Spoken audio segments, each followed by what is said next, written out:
بسم اللہ الرحمن الرحیم اللہم صل علی محمد وآل محمد۔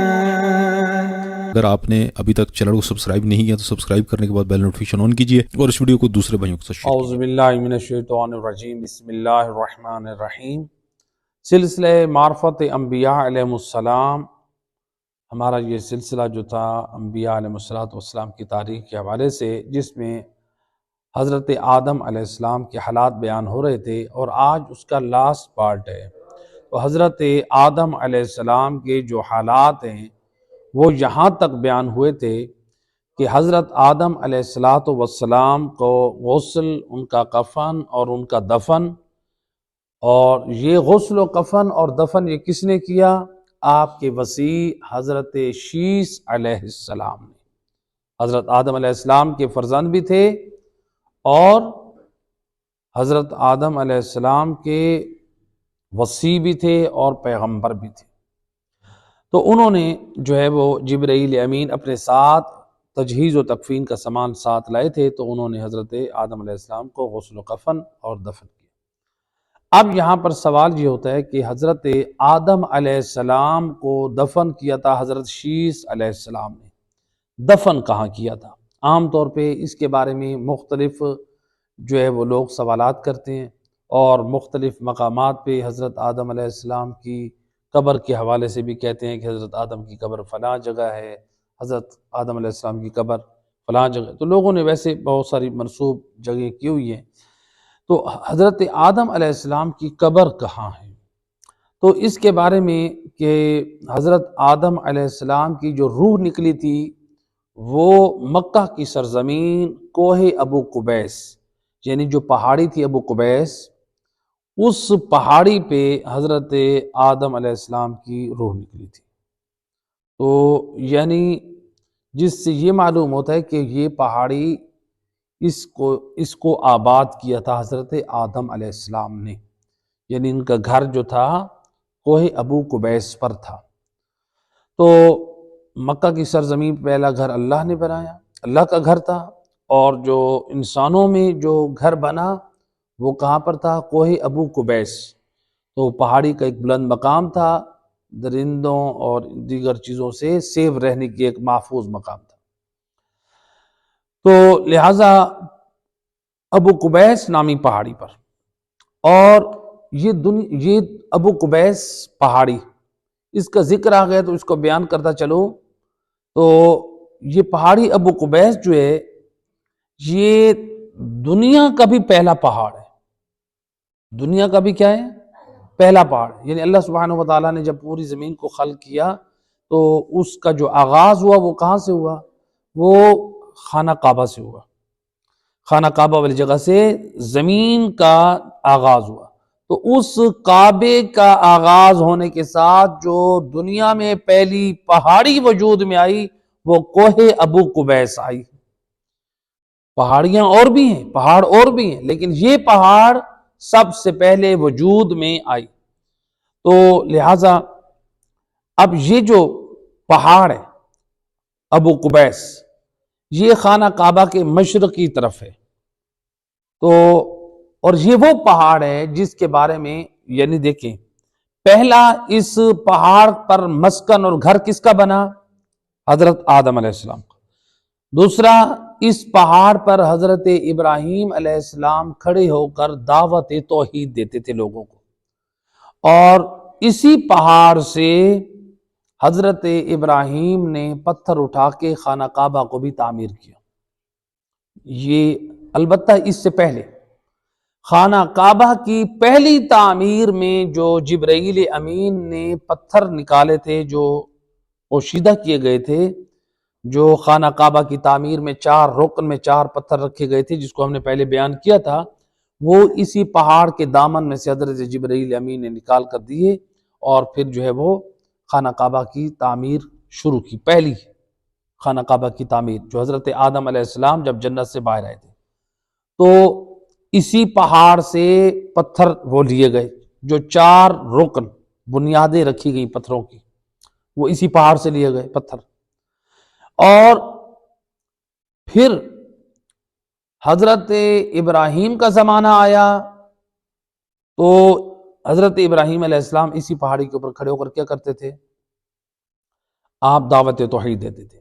اور جب حضرت ابراہیم علیہ السلام نے خانہ کعبہ کی از سر نو یعنی دوبارہ سے تعمیر شروع کی خانہ کعبہ کی، تو آپ نے جہاں سے پتھروں کو اٹھایا اور حجر اسود جو تھا وہ جبرائیل امین نے اٹھا کر اسی کوہ ابو قبیس میں محفوظ کیا تھا۔ وہ کیسے؟ چونکہ خانہ کعبہ جو تھا حضرت نوح کے طوفان میں سارا منہدم ہو گیا تھا، سارا گر گیا تھا۔ تو اب جب دوبارہ حضرت نوح کے طوفان کے بعد حضرت ابراہیم علیہ السلام کو حکم ہوا، انہوں نے جب یہ خانہ کعبہ کو تعمیر کیا تو حجر اسود جبرائیل امین نے وہاں پر محفوظ کر دیا تھا، اور وہ حجر اسود جو ہے دوبارہ یہاں پر نصب کیا گیا، تو لہٰذا وہاں سے پتھر اٹھائے گئے۔ تو یہ کوہ ابو قبیس یعنی یہ وہ پہاڑی جس کے اوپر حضرت ابراہیم علیہ السلام نے کھڑے ہو کر دعوت توحید دی، یہ وہ پہاڑی ہے۔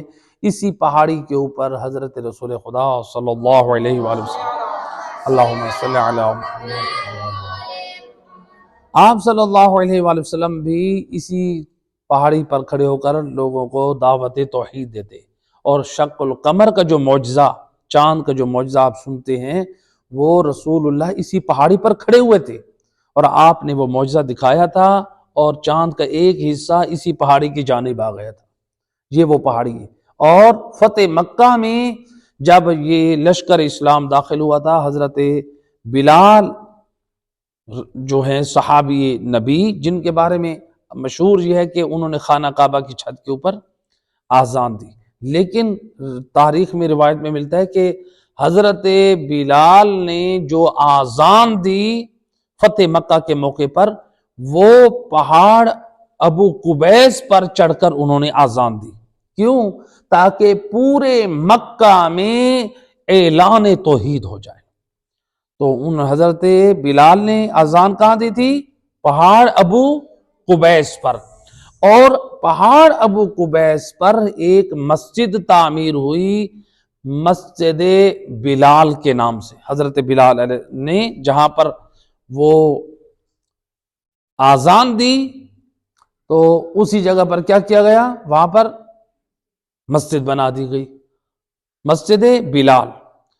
تو وہ پہاڑ ابو قبیس پر پہاڑ تھی، پہاڑ ابو قبیس پر وہ مسجد باقی تھی، اور وقت کے ساتھ ساتھ پھر سعودیہ گورنمنٹ کے جو شہزادے تھے، انہوں نے اس مسجد کو منہدم کر دیا، منہدم کر کے پھر اس مسجد اور پوری جو ہے کوہ ابو قبیس، اس کے اوپر سعودی شہزادے کا محل تعمیر ہوا۔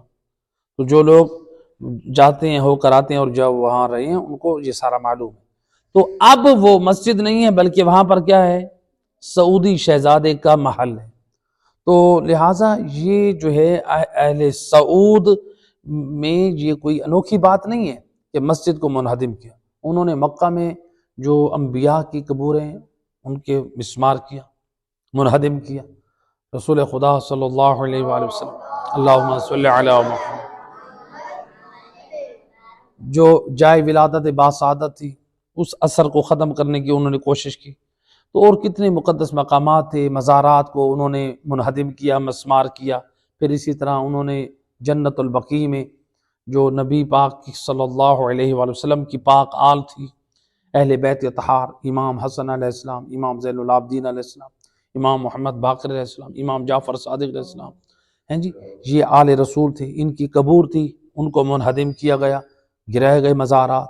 اسی طرح بی بی ام البنین مولا علیہ السلام کی زوجہ تھی، بی بی فاطمہ بنت اسد مولا علیہ السلام کی والدہ تھی، رسول اللہ کے چچا تھے، یہ اور بہت ساری۔ اسی طرح ازواج نبی کی قبریں تھی جنت البقیع میں، اصحاب نبی کی قبریں تھی، تو وہ ان قبروں کے نشانات سارے ختم کر دیے گئے۔ آج دیکھ لیں آپ جناب فاطمہ زہرا کی قبر کہاں ہے؟ ذرا مسلمانوں سے پوچھیں، اس بی بی فاطمہ زہرا کی قبر کا نشان بھی نہیں ہے۔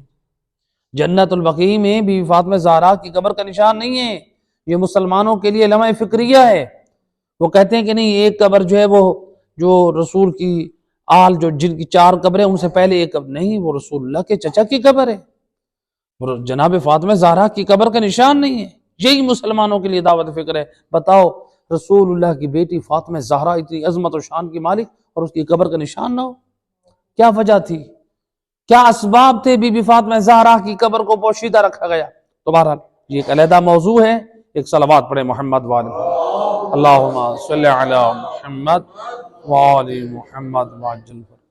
تو لہٰذا یہ جو ہے اصحاب کی قبریں بھی گرے گئی، تو لہٰذا یہ اہل سعود نے آل محمد کی قبور کو منہدم کیا۔ تو بہرحال ایک تعصب تھا، خارجیت ہے، تو جس کی وجہ سے انہوں نے یہ کام کیا۔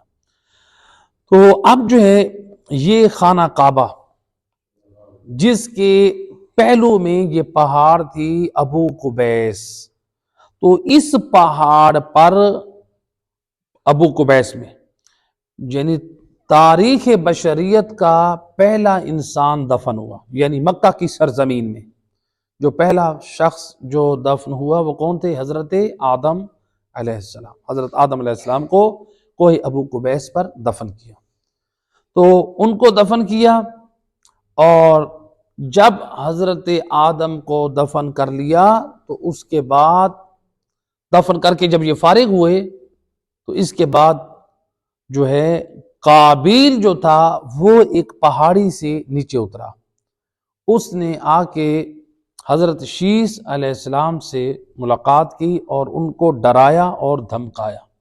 حضرت شیس کو، نبی خدا وسیع حضرت آدم علیہ السلام، خود ان کا بھائی بھی ہے، ان کو ڈرایا اور دھمکایا، کہا کہ جو کلمات تمہیں نبی خدا آدم نے تعلیم دیے، خبردار تم نے اگر ان میں سے کسی ایک کو ظاہر کیا تو میں تمہارا حال وہی کروں گا جو تمہارے بھائی حابیل کا کیا ہے، میں تمہیں بھی قتل کر دوں گا، تمہیں بھی ختم کر دوں گا۔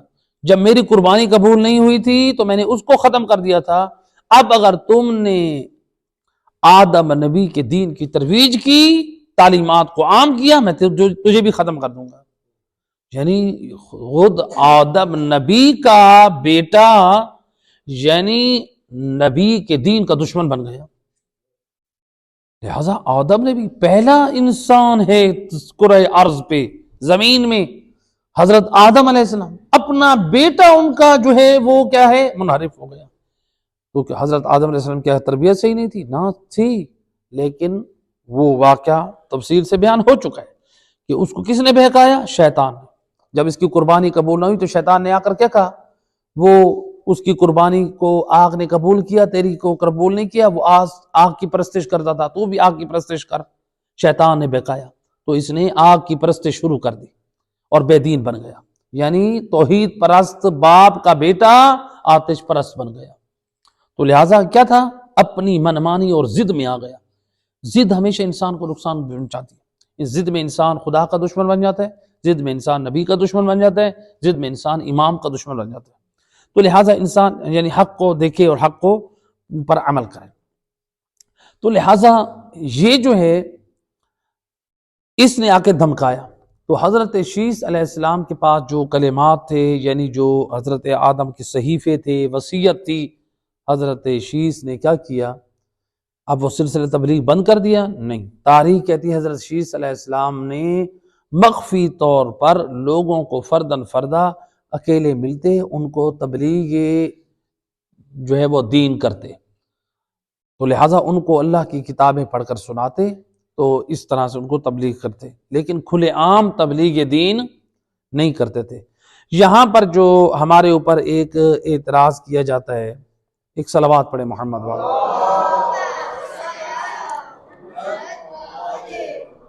یہاں پر ہمارے اوپر جو ایک اعتراض کیا جاتا ہے کہ آپ لوگ یہ جو شیعہ لوگ ہو یہ تقیہ کرتے ہو، تو یہ تقیہ جو ہے نا یہ منافقت میں سے ہے، یہ جھوٹ پر مشتمل ہے۔ تقیہ امام فرماتے ہیں التقیۃ دینی و دین آبائی، امام علیہ السلام فرماتے ہیں تقیہ جو ہے یہ میرا اور میرے آباء و اجداد کا دین ہے۔ تقیہ کس کو کہتے ہیں؟ التقیۃ، لفظ التقیہ ہے، بعض لوگ جو ہے وہ ممبروں پہ بھی حتیٰ کہ تقیہ کہتے ہیں، تقیہ نہیں ہے، التقیہ یا تقیتن کہیں یا اتقیتو کہیں، تو تقیہ نہیں ہے، تو جو تقیہ تلفظ کرتے ہیں وہ بالکل غلط کرتے ہیں۔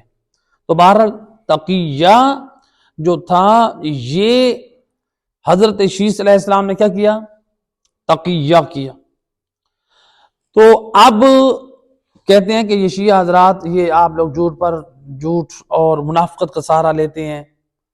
تقیہ کس کو کہتے ہیں؟ تقیہ کہتے ہیں انسان کو جب دینی یا دنیاوی نقصان کا خدشہ ہو تو پھر انسان وہاں پر حق اور اپنے عقائد کو چھپا لے۔ اسلام اس بات کی اجازت دیتا ہے۔ آپ کسی مقام پہ جا رہے ہیں، مثلا مثال کے طور پہ آپ کی جیب میں ہزاروں روپے، کسی نے پوچھا آپ کے پاس کوئی پیسہ بھی ہے؟ آپ نے یہ دیکھا کہ میں تو سفر کر رہا ہوں، حالات اس قسم کے ہیں، تو اگر میں سچ بولتا ہوں تو میری جان کو بھی خطرہ ہو سکتا ہے اور میرے مال کو بھی۔ تو وہاں پر آپ نے کہا کہ بھلا ہم غریبوں کے پاس کیا؟ تو لہٰذا آپ نے اس طرح سے گفتگو کی کہ اس کو یہ ظاہر نہ ہونے دیا کہ میرے پاس کیا ہے؟ پیسہ ہے۔ تو یا تو آپ نے توریہ بول لیا یا پھر آپ نے جھوٹ بول لیا اپنے مال کی حفاظت کی خاطر، یا پھر یہ ہے کہ کسی مقام پر گئے تو انہوں نے کہا کہ آپ مثلا مسلمان ہیں، آپ نے وہاں ایسی جگہ پر گئے مثلا مثال کے طور پر شدت پسند ہندو، آپ جائیں انڈیا میں بعض انتہا پسندی ہے وہاں پہ، ہندوؤں کو خاص علاقے جہاں پر مسلمانوں کو وہاں پاؤں رکھنے کی اجازت نہیں ہے، اور وہاں پر معلوم ہو جائے کہ یہ مسلمان ہے تو اس کو جان سے مار دیتے ہیں۔ تو بہرحال تو وہ جب دیکھتے ہیں کہ یہاں پر کوئی نہیں ہے تو وہ مسلمان کی جان تلف ہو جاتی ہے۔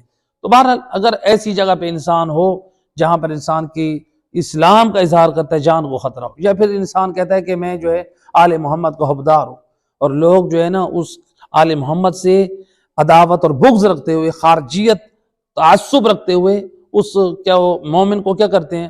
اس کی جان کو خطرہ پہنچ جاتا ہے، اسے مار دیتے ہیں، خدشہ ہے کہ مومن مر جائے گا۔ حالات آپ دیکھ لیں، اگر کوئی شخص کسی خاص بعض علاقوں میں جائے تو وہاں پر یہ کہے کہ میں شیعہ ہوں، میں آل محمد کا حبدار ہوں، جہاں پر لوگوں کو برین واش کیا گیا، ان کو یہی بتایا گیا کہ شیعہ کافر ہوتے ہیں، یہ واجب القتل ہے۔ آپ کے پاکستان میں، وزیرستان میں، آپ کے جو ہے وہ اس علاقے میں، بلوچستان میں، ان علاقوں میں آپ چلے جائیں جہاں پر اس قدر بغض جو ہے وہ ڈالا گیا ہے لوگوں کے دلوں میں، نسلوں اور بچوں اور جوانوں کے دلوں میں، کہ شیعہ کافر ہوتے ہیں اور ان کو جو ہے مس گائیڈ کیا جاتا ہے۔ ظاہری بات ہے اب وہاں پر کوئی اپنے آپ کو شیعہ کہتا ہے تو وہاں پر جان تلف ہو جائے گی۔ تو لہٰذا وہاں پر کیا ہے؟ اپنی جان کی حفاظت کے لیے کوئی کہتا ہے کہ میں مسلمان ہوں، شیعہ مسلمان تو ہے نا، تو لہٰذا اس کو کہتے ہیں تقیہ۔ تو یہ جائز۔ اب حضرت شیس علیہ السلام کو حضرت آدم نے بھی وصیت کی تھی کہ تم نے اس کو اسرار رکھنا، لوگوں تک اس کو پہنچانا، وصیت کرتے رہنا، لوگوں تک حق پہنچے، لیکن اس طرح کھلے عام نہیں۔ حضرت آدم بھی جانتے تھے، اور چونکہ وہ بھائی پھر دھمکا بھی رہا ہے، ڈرا بھی رہا ہے، تو لہٰذا اب حضرت شیس علیہ السلام کے لیے شرعی عذر تھا کہ آپ دین اسلام کی تبلیغ کریں لیکن مخفی انداز سے کریں۔ تو اس وقت تو حضرت شیس علیہ السلام نے تقیہ کیا۔ اسی طرح قرآن میں جو حضرت یوسف کا واقعہ ہے، حضرت یوسف علیہ السلام نے بھی تقیہ کیا، کتنے مقامات پر اپنے آپ کو پوشیدہ رکھا۔ مصر کے جو آپ محل میں رہتے تھے، عزیز مصر کے، وہاں پر تو اپنے آپ کو پہلے مسلمان شو نہیں کیا، لیکن مواحد تھے تو تقیہ میں رہے وہ۔ اسی طرح اصحاب کہف قرآن کا واقعہ ہے، وہ محل میں رہتے تھے دقیانوس کے پاس، بادشاہ کے پاس، اور پھر ادھر رہ کے دقیانوس کے پاس رہ کے اللہ کی وحدانیت کا اقرار کرتے تھے، لیکن اپنے اس عقیدے کا اظہار نہیں کرتے تھے، تو انہوں نے بھی تقیہ کیا۔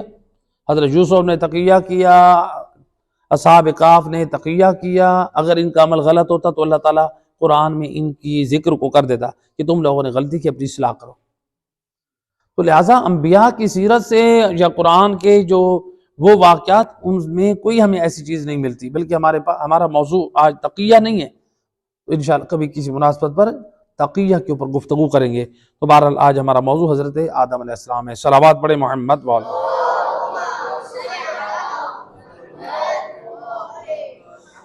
تو اب جو ہمارے پاس روایت ہے کہ حضرت آدم علیہ السلام کا بدن جو تھا، جسد مبارک، اس کو دفن کیا کہاں پہ؟ کوہ ابو قبیس مکہ کی پہاڑی پر، لیکن اب اس وقت حضرت آدم کی قبر کہاں ہے؟ وہ تو ہے نجف اشرف میں۔ تو یہ کیا ہو گیا؟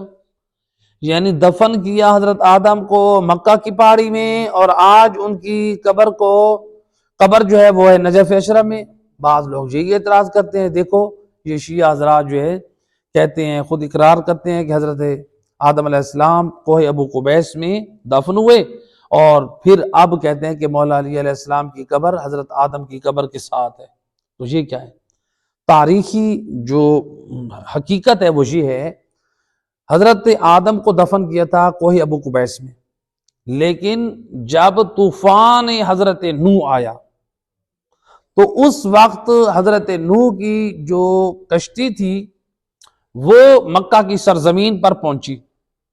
جب مکہ کی سرزمین پر پہنچی تو اس وقت حضرت آدم علیہ السلام نے، روایت میں ملتا ہے کہ کوہ ابو قبیس سے آپ کا تابوت نکال کے اپنی کشتی میں رکھا، تو کوہ ابو قبیس۔ تو ایک روایت میں ہے کہ حضرت نوح کی جو کشتی یعنی 7 طواف کی خدا کے حکم سے، حضرت آدم کی کشتی نے 7 خانہ کعبہ کے طواف کیے، پھر حضرت آدم کشتی سے نیچے اترے تو آپ کی گھٹنوں تک ابھی مکہ کی سرزمین میں پانی تھا، یعنی زیادہ پانی نہیں آیا تھا۔ تو حضرت آدم علیہ السلام نے حضرت نوح علیہ السلام نے حضرت آدم علیہ السلام کا جسد نکالا، جہاں پر وہ دفن تھے، ان کا تابوت اپنی کشتی میں رکھا، اور پھر وہاں پر کافی سارے طواف کعبہ کے کیے، پھر آپ کی کشتی جو ہے وہ کوفہ کی طرف روانہ ہوئی۔ تو جب یہ کوفہ یہ پہنچی تو پھر حکم خدا ہوا کہ اے زمین اب اس پانی کو جذب کر لے جس طرح تو نے پانی کو باہر نکالا تھا، چونکہ یہ جو طوفان آیا تھا یہ اس کا آغاز کوفہ کی سرزمین سے ہوا تھا۔ تو جو لوگ مثلا سن 2000 میں یا سن 2002 تک جو لوگ زیارت کر کے آئے ہیں عراق کی، تو انہوں نے اس چیز کا مشاہدہ کیا ہوگا۔ ہو سکتا ہے آپ کو پرانی ویڈیوز میں یا پکچرز میں بھی یہ چیز مل جائے۔ مسجد کوفہ میں کے جو صحن تھا پہلے ریت والا مٹی والا ہوتا تھا، اس میں ایک نیچے گہری جگہ ایک بہت بڑا کنواں ہوتا تھا، وہاں پر مشہور تھا کہ اسی مسجد کوفہ کے صحن میں ایک کنواں تھا یا ایک تنور تھا جو ایک خاتون کے گھر میں، جہاں سے اس سیلاب کا اس طوفان کا آغاز ہوا، وہ پھوٹا پانی نکلا زمین سے اور پھر وہ پھیلتا پھیلتا پوری دنیا میں پھیل گیا، یعنی پانی ہی پانی ہو گیا۔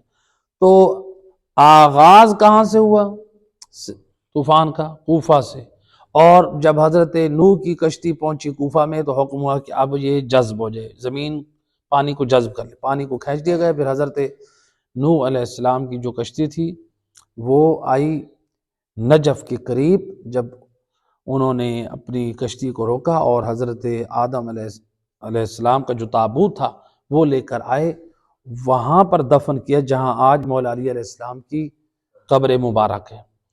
تو وہاں پر حضرت آدم کو دفن کیا، پھر اس کے ساتھ یعنی ایک اور قبر کھودی۔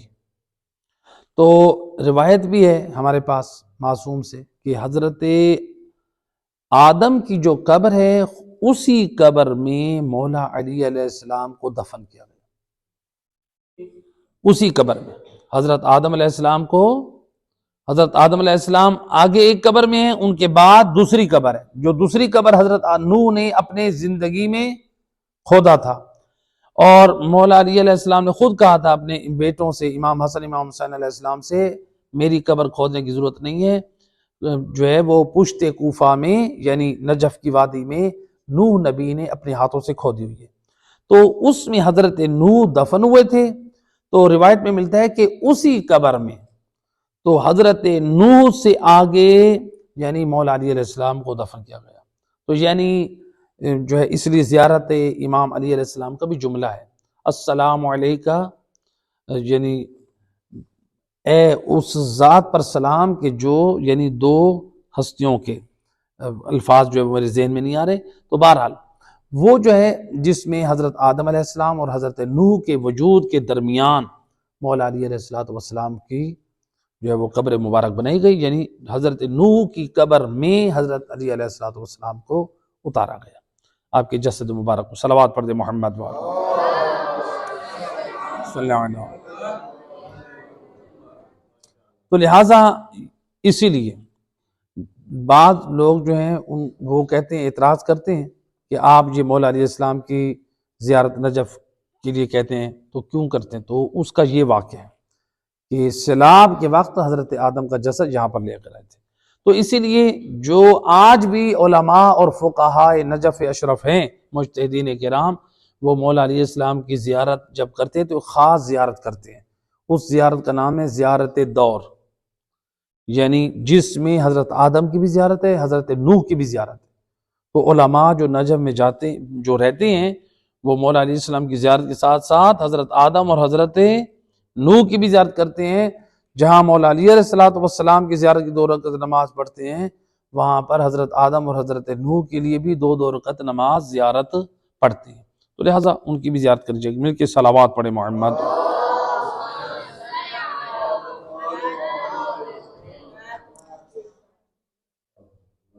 بار دیگر بآواز بلند صلوات۔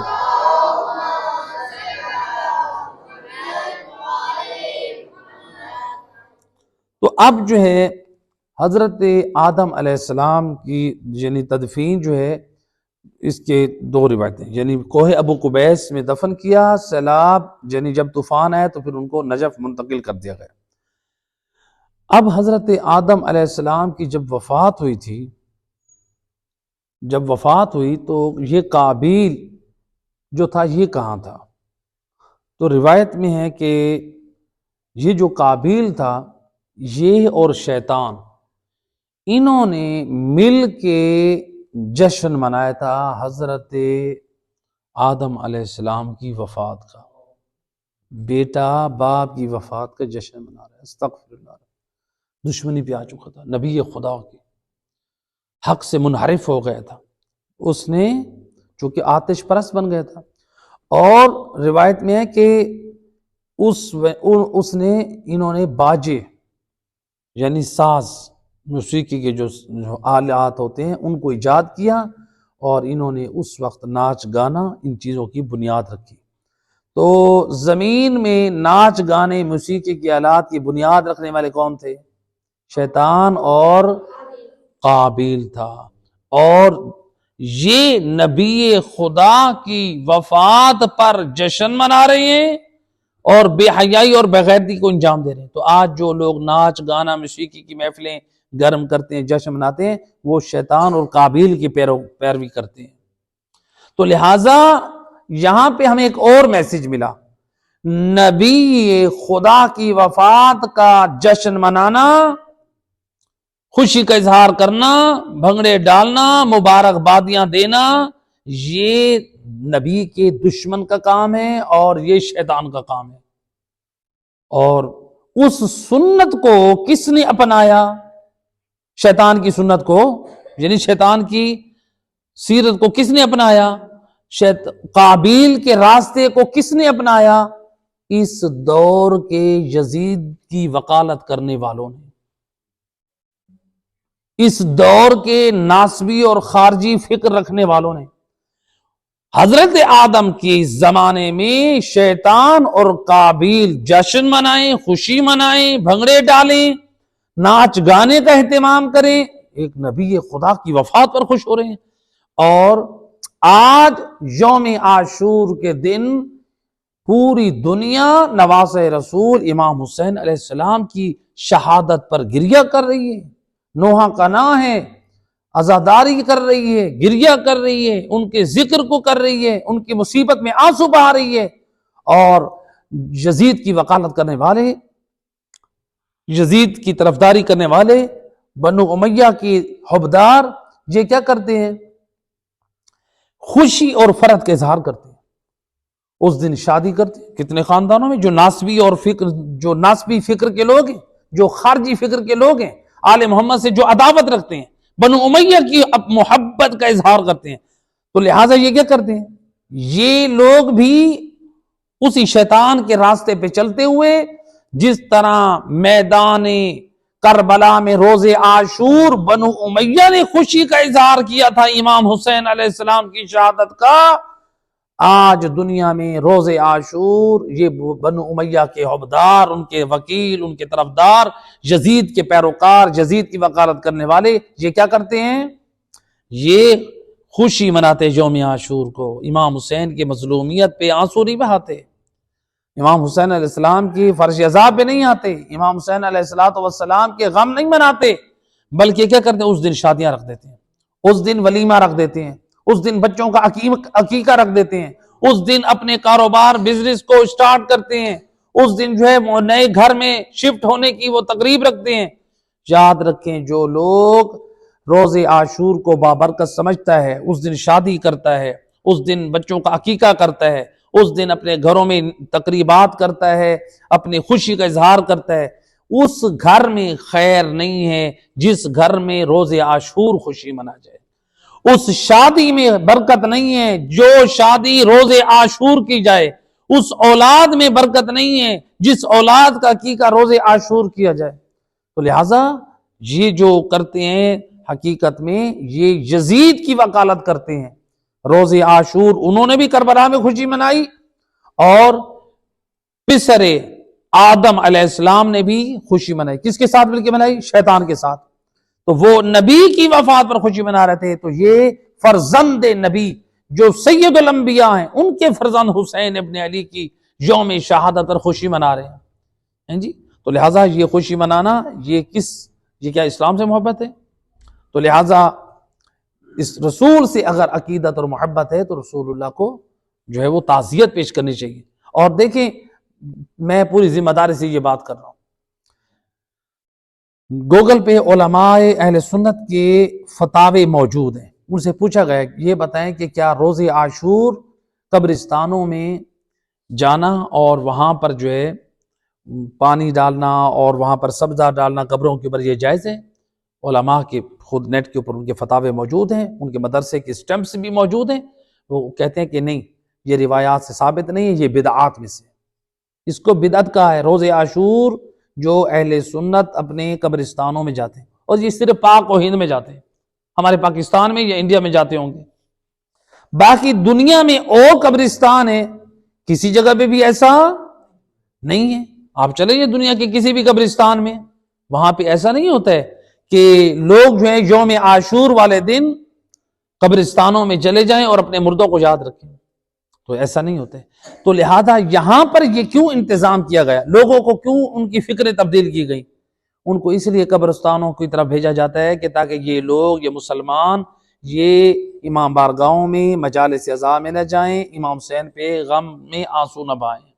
یہ کس قدر عداوت اور نفرت ہے امام حسین علیہ السلام سے، یعنی نماز رسول کے غم کو نہیں منانا، اپنے مرحومین کو یاد رکھنا ہے جی۔ تو لہٰذا جو خود بدعت کہہ رہے ہیں، تو بہرحال خدا کی بارگاہ میں یہ لوگ جواب دیں گے۔ صلوات پڑھے محمد والے۔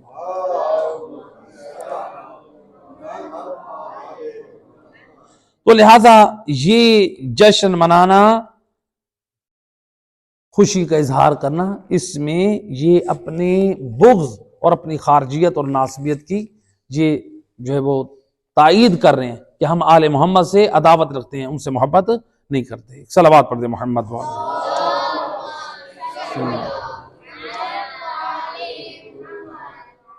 اب سوال یہ ہوتا ہے کہ یہاں پر کہ حضرت حوا علیہ السلام کی وفات کب ہوئی؟ حضرت حوا، تو اس کے بارے میں امام جعفر صادق علیہ السلام، اللہم صلی علی، امام فرماتے ہیں حضرت آدم کی وفات کے 1 سال 15 دن بعد بی بی حوا کی وفات ہوئی۔ بی بی حوا جو ہے وہ بیمار ہوئی، اور پھر جو ہے اس میں کیا ہوا، وہ فوت ہو گئی۔ جب وہ فوت ہوئی تو پھر ان کو غسل و کفن دیا گیا، اور ان کی نماز جنازہ جو ہے وہ کس نے پڑھی؟ حضرت شیس علیہ السلام نے، آپ کے فرزند جو اپنے زمانے کے پیغمبر بھی تھے اور وصی حضرت آدم بھی تھے، انہوں نے حضرت آدم کے پہلو میں بی بی حوا کو دفن کیا۔ بی بی حوا کو کہاں دفن کیا؟ حضرت آدم علیہ السلام کے پہلو میں۔ یہاں پر بعض لوگ سوال کرتے ہیں کہ مثلا اکثر لوگ کوشچن کرتے ہیں کہ آغا صاحب کہ یہ بتائیں کہ کیا والدین کو، کیا ہم اپنی والدہ کو یا والد کو جس کے یعنی کوئی پہلے فوت ہو جاتا ہے، کیا ہم ایک دوسرے کے پہلو میں دفن کرنا یہ واجب ہے؟ واجب نہیں ہے، لیکن حضرت شیس علیہ السلام چونکہ پیغمبر خدا ہیں تو انہوں نے حضرت آدم کے پہلو میں ماں کو دفن کیا، تو گویا ایک قسم سے یہ معلوم ہوا کہ یہ بھی ایک پیغمبر کی سنت ہے کہ یعنی شوہر کے پہلو میں اس کی بیوی کو دفن کیا جائے، تو لہٰذا ماں باپ کی قبر جو ہے وہ اکٹھی ہوں، تو یہ ایک سنت سے یہ ہمیں ملتا ہے، یہ ملا ہے، تو لہٰذا یہ واجب نہیں ہے۔ تو لہٰذا یہاں پر جو ہے ایک صلوات پڑھ دے محمد والا۔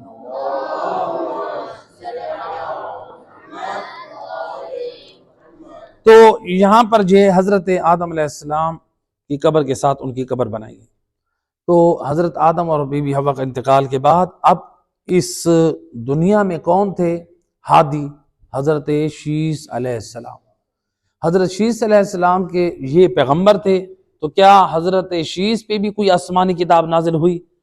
تو ملتا ہے کہ حضرت شیس علیہ السلام پر 50 آسمانی کتابیں نازل ہوئی جن کو صحیفہ کہتے تھے، صحیفہ حضرت شیس علیہ السلام، 50 صحیفے۔ تو اب حضرت شیس علیہ السلام کیا کرتے تھے؟ اپنی اولاد کو جمع کرتے تھے، چونکہ ان کی رہائش کہاں تھی؟ کوہ ابو قبیس، جہاں پر حضرت آدم کی رہائش تھی، یعنی خانہ کعبہ کے بالکل قریب۔ تو حضرت آدم علیہ السلام اپنی اولاد کو بٹھا کر ان کو یہ صحیفے خدا کی یہ بھی سناتے تھے، حضرت آدم کے صحیفے بھی سناتے تھے، ان کو خدا کی معرفت اور توحید کا پیغام دیتے تھے، ان کو اللہ کی عبادت کا حکم دیتے تھے۔ اللہ کے گھر کو، خانہ کعبہ کو انہوں نے آباد کیا تھا حضرت شیس علیہ السلام نے، اور جو خانہ کعبہ کی تعمیر حضرت آدم کے زمانے سے شروع ہوئی تھی، یعنی ملائکہ نے شروع کی تھی، حضرت آدم نے بھی اس میں اپنا حصہ شامل کیا، اور پھر اس خانہ کعبہ جو پہلی تعمیر شروع ہوئی تھی اس کو مکمل کرنے والے حضرت شیس علیہ السلام تھے۔ پہلی جو تعمیر کعبہ ہوئی ملائکہ نے بنیادیں رکھی، اور پھر حضرت آدم علیہ السلام نے اس میں اپنا حصہ شامل کیا، اور پھر اس کو مکمل کس نے کیا؟ حضرت شیس علیہ السلام نے مکمل کیا، اور یہ حضرت نوح کے زمانے تک یہ رہی، یہ قائم رہی۔ پھر حضرت نوح کے بعد یہ دوبارہ جو خانہ کعبہ کی تعمیر ہوئی تو حضرت ابراہیم علیہ السلام کے زمانے میں ہوئی تھی یہ نئی تعمیر۔ تو لہٰذا اب حضرت شیس علیہ السلام جو ہے 50 آیات، 50 جو ہے وہ کتابیں تھیں خدا کی طرف سے، ان کو سناتے تھے، اسی لیے پھر حضرت شیس علیہ السلام کو ابو البشر ثانی بھی کہا جاتا ہے، چونکہ تاریخ بشریت کے جو دوسرے باب تھے وہ کون تھے؟ حضرت شیس علیہ السلام، حضرت آدم کے بعد۔ تو حضرت شیس علیہ السلام جو تھے وہ کیا تھے؟ وہ باب تھے۔ تو حضرت شیس علیہ السلام کیا کرتے تھے؟ عمرہ کرتے تھے، حج کرتے تھے، اور جو ہے وہ خانہ کعبہ کو آباد رکھتے تھے۔ تو لہٰذا جس طرح حضرت آدم علیہ السلام کاشتکاری کرتے تھے، اسی طرح حضرت شیس علیہ السلام بھی کاشتکاری اور ان چیزوں میں رکھتے تھے۔ تو یہاں پر ایک لوگ یہ بھی سوال کرتے ہیں کہ حضرت شیس علیہ السلام کے زمانے میں یا حضرت آدم کے زمانے میں کس چیز کو لوگ کپڑوں کے طور پہ استعمال کرتے تھے بدن کو ڈھانپنے کے لیے؟ تو پہلے شروع سے جو ہمیں جو ملتا ہے کہ حضرت آدم علیہ السلام کے حوالے سے، بی بی حوا کے حوالے سے، کہ انہوں نے اپنے بدنوں کو وہ درختوں کے پتوں سے یا ان کی کھال سے ڈھانپتے تھے، پھر بعد میں یہ جو ہے جانوروں کی جلد سے اپنے بدن کو ڈھانپتے تھے۔ تو یہ سلسلہ حضرت آدم علیہ السلام سے لے کر حضرت ادریس تک، حضرت ادریس کا زمانہ، تو یہ جو تھا اس زمانے کے تمام لوگ جو تھے اپنے بدن پر جو لباس پہنتے تھے وہ کون سا تھا؟ وہ تھا جانوروں کی جلد۔ یہ پھر اس کا پہلے یعنی شروع میں آغاز میں پتے اور درختوں کی جو کھال کہتے ہیں اس کو، اور پھر جو ہے وہ جانوروں کی جلد۔ تو بہرحال تو اب یہ جو ہے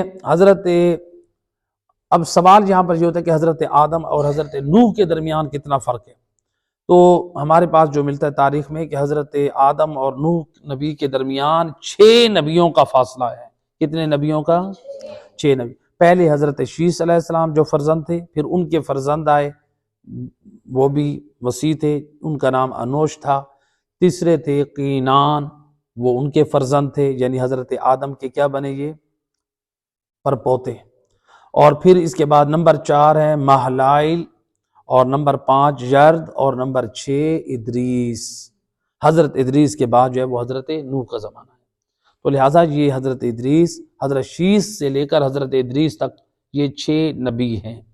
تو یہ 6 نبیوں کا جو ہے زمانہ گزرا ہے۔ تو لہٰذا اب حضرت شیس علیہ السلام نے کتنی ایج پائی؟ تو تاریخ نے بتایا کہ 912 سال حضرت شیس علیہ السلام نے ایج پائی۔ تو جب حضرت آدم علیہ السلام 235 سال کے تھے، اس وقت اللہ سبحانہ وتعالیٰ نے ان کو حضرت شیس علیہ السلام کی شکل میں جو ہے وہ فرزند عطا کیا۔ 235 سال کے تھے، یعنی حضرت حابیل کے قتل کے بعد۔ تو اسی لیے جو بیان کیا گیا ہے کہ حضرت شیس علیہ السلام کو ہی ہبۃ اللہ کہا جاتا ہے۔ کیوں کہا جاتا ہے؟ چونکہ اللہ کی طرف سے یہ عطا کیا گیا حابیل کے بدلے میں۔ تو اسی لیے آپ تاریخ کی کتابوں میں دیکھیں تو آپ کو بہت سارے واقعات اور روایات ملتی ہیں کہ حضرت شیس علیہ السلام کے بارے میں، پھر اس کے فوراً بعد ملیں گی حضرت ہبۃ اللہ کے بارے میں۔ تو انسان ایک مرتبہ جو ہے وہ حیران ہو جاتا ہے کہ یہ حضرت آدم کے فرزند ہبۃ اللہ کون ہیں اور شیس، کیا یہ 2 فرزند ہیں؟ تو بعض نے جو یہاں پر جمع بندی کی ہے کہ حضرت شیس کا نام ہی ہبۃ اللہ ہے، تو لہٰذا ایک فرد کے 2 نام ہیں، ایک فرد کے 2 نام ہیں۔ تو لہٰذا اگر آپ تاریخ میں یعنی 2 واقعات پڑھیں حضرت شیس کے اور حضرت ہبۃ اللہ کے، تو وہ دونوں ایک فرد ہیں۔ اسی طرح بعض روایات میں ملتا ہے کہ حضرت آدم کا جنازہ ہبۃ اللہ نے پڑھا، حالانکہ ہم نے سابقاً درس میں بیان کیا تھا کہ ان کا جنازہ کس نے پڑھا؟ حضرت شیس علیہ السلام۔ تو لہٰذا روایتوں کو جمع کریں تو کیا ہے؟ یعنی حضرت شیس علیہ السلام جن کا نام ہبۃ اللہ بھی تھا۔ تو لہٰذا یہ جو ہے یہ انبیاء کا یہ سلسلہ تھا۔ تو حضرت شیس علیہ السلام کا یہ سلسلہ چلتا رہا، اور پھر حضرت شیس علیہ السلام بھی بالآخر بیمار ہوئے، تو ان کے فرزندان نے وصیت کے مطابق جو ہے ان کو غسل دیا۔ تو کس نے دیا؟ حضرت انوش نے، اور جناب کینان نے، اور انہوں نے اپنے بیٹے مہلائل نے۔ ان 3 نبیوں نے، یعنی حضرت شیس علیہ السلام کی اولادوں میں سے، تو 3 نبیوں نے مل کے حضرت شیس علیہ السلام کو غسل دیا اور کفن دیا، ان کے اوپر نماز جنازہ پڑھی حضرت انوش نے، اور پھر ان کو بھی دفن کیا کہاں پہ؟ حضرت آدم کے پہلو میں، یعنی بی بی حوا اور حضرت آدم کے ساتھ۔ تو یہاں تک جو ہے حضرت آدم علیہ السلام اور حضرت آدم کی اولاد کا جو ذکر تھا۔ انشاءاللہ آنے والے درس میں حضرت ادریس نبی خدا کا ذکر ہوگا۔ پروردگار سے دعا کریں، مہربان اللہ بحق